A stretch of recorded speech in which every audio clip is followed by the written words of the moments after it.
Hemme ma'lum boluşu ýaly wagt pul diýmekdir. Ýöne futbol ýulduzlarynyň gazanjyny gözden geçirsek, wagt pul, ören uly pul. Biz bugünkü videomuzda 2019 ýylyň iň köp aýlyk alan futbolçunyň onlugyny aýdyp bereriz. Şunun bilen ýylyna, sagadyna, hatda sekundyna oýunçy näçe alşyny hasaplap çykarys.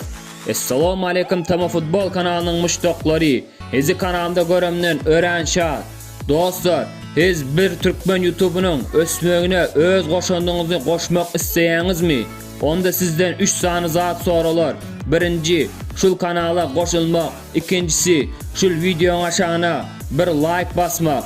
Üçüncü bolsa, şul videony imada duruzya paylaşmak.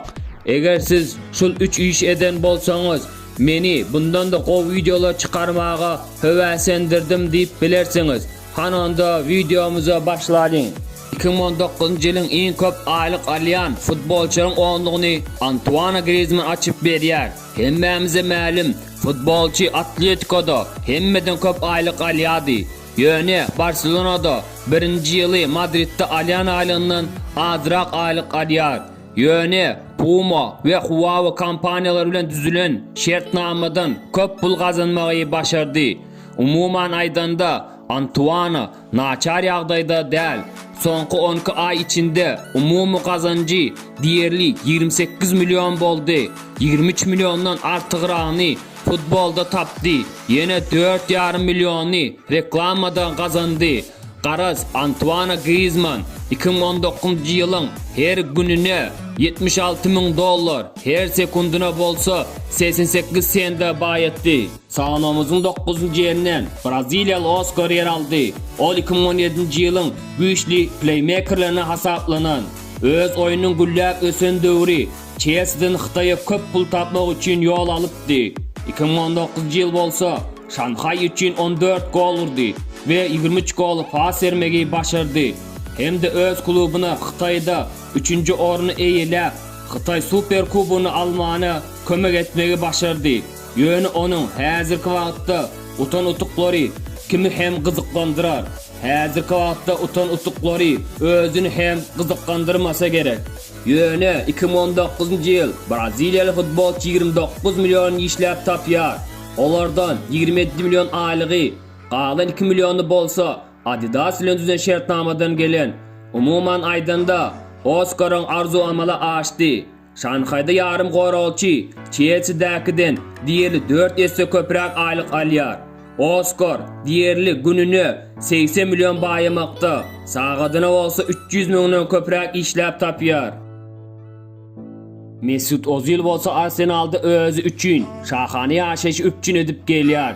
Iň gyzykly ýeri Mesut'u tapawdy ýok. Meydançyda oýnaýarmy ýa-da zamendäki oýunçy bolup oturýarmy? Çünki 2018 ýyl başynda Özil klub bilen amatly şertnama gol çekýär. Şol sebäpli soňky 12 ay içinde Germaniýaly ýarym goraçy 30 milyondan artyk pul işläp tapdy. Olardan 24 milyony aýlygy, galan 6,5 milyony bolsa sponsorlar tarapyndan berilen. Şunun bilen Özil näme bilen meşhurlanmasyn? Ol sagadyna $3,5 işläp tapýar. Bunyň ýaly şahany ýaşaýyşy Özil ýene-de keminden 1,5 milyon ýaşaýyşy mümkin. Çünki Arsenal bilen düzülen ajaýyp şertnamasy gutarýany çenli. Fransuz Kylian Mbappe ýaş bolmana garamazdan dünýäniň iň köp aýlyk alýan futbolçunyň onlugyny girmege başardy we ol buňa dol hakly. Her halda Özilden tapawutly, her oýunda meydança düşýär, köpläp gollar urýar we klubuna köpläp ýeňişler gazanmana kömek edýär.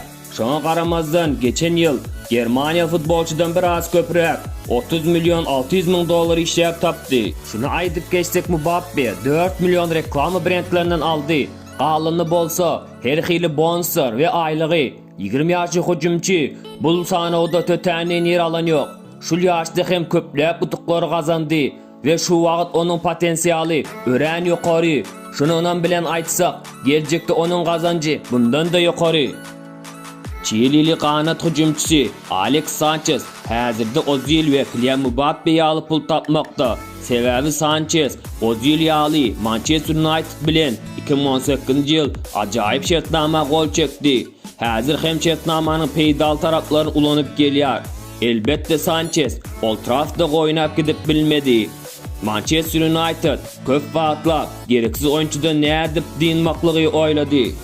Ahırı geçen yıl oyunçini Intra Arenda berdi. Şonda hem ailenin yarısını Manchester United berip geliyor. 2019 yılın ahırına Jimmy Girdich 31 milyon boldu.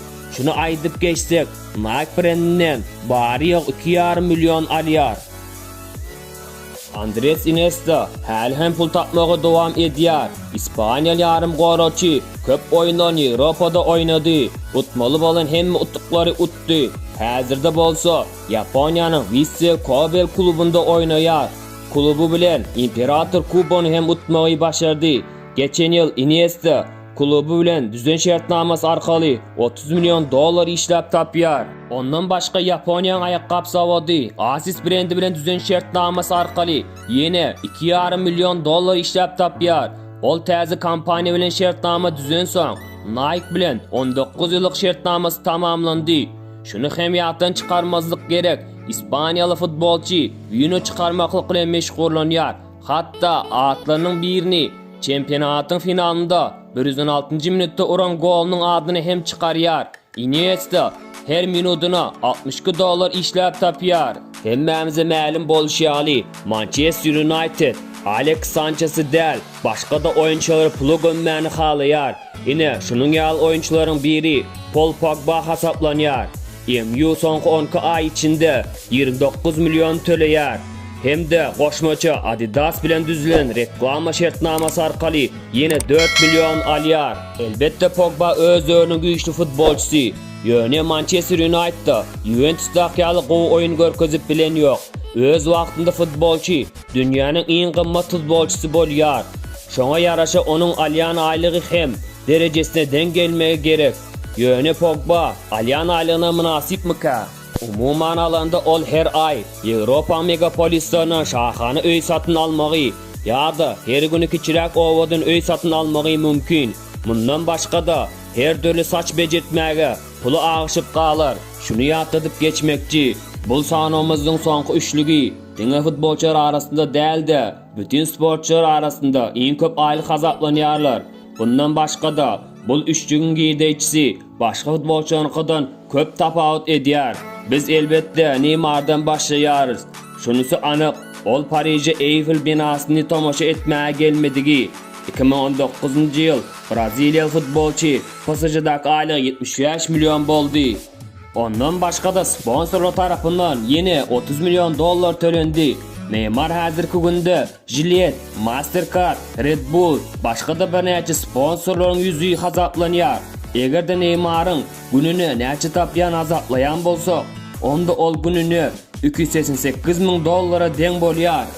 Cristiano Ronaldo bolsa yeni de köprak pul tapıyor. Qarramayan Portugalyalı futbolcu geçen yılı 109 milyon dolar işlep taptı. Şunu aydıp geçsek, şu geçen vakt içinde Cristiano Ronaldo Juventus'da, Neymar PSG'da alan pulundan 10 milyon dolar kem aylık alan. Yöne reklama şartnamalar arkalı şul sanımızda kırdın köp giydeci alıyor. Sonku 10 ay içinde sponsorlardan 44 milyon dolar aldı. Bunda ne hılışıqı bolmağı mümkün. Eğer dine Nike brandin bir özünden 1 milyar dolarlık ömürlük şartnama bağlanışan bolsan, umuman alsak Portugalya yıldızın gününü 300 milyon dolar, sağadına olsa 12 milyon dolar işlep tapıyor. Bundan başka koşmaçı aytsak, Ronaldo'nun Instagram'da rekord derecede ağza var. Eğer de internette haberçilerinden yan bolsak, ondaki her reklama post için Ronaldo 900 milyon euro alıyor. Eğer de futboldan ve sponsorlardan görülen peydalar hakkında gururun gitse, 2019 yıl en köp kazanç eden Cristiano Ronaldo'nun karşıdaşı Lionel Messi'nin adı tutulmasa bolmaz. Lionel Barcelona'dan alan aylığı 92 milyondan ibaret. Ondan başka Pepsi, Lay's, Mastercard, ondan başka da brandlerin reklamalarından yine 35 milyon dolar alıyor. Umuman alanda Messi, dine futbolda değil, pul yağdayından hem baktı çüğdi. Kıyıskaça aytsak, hazır hem pul işlep tapıyor. Sebebi her minutta 240 dolar bayımakta. Siz günüňizde näçe işläp tapýaňyz? Tesirlerde ýazyp galdyrmagy ýatdan çykarmaň. Eger video göwünüňize yaram bolsa, sag goluňyzdan bir like basmagy unutmaň. Ýene videolarda görüşýänçä, hoş, sag bolun.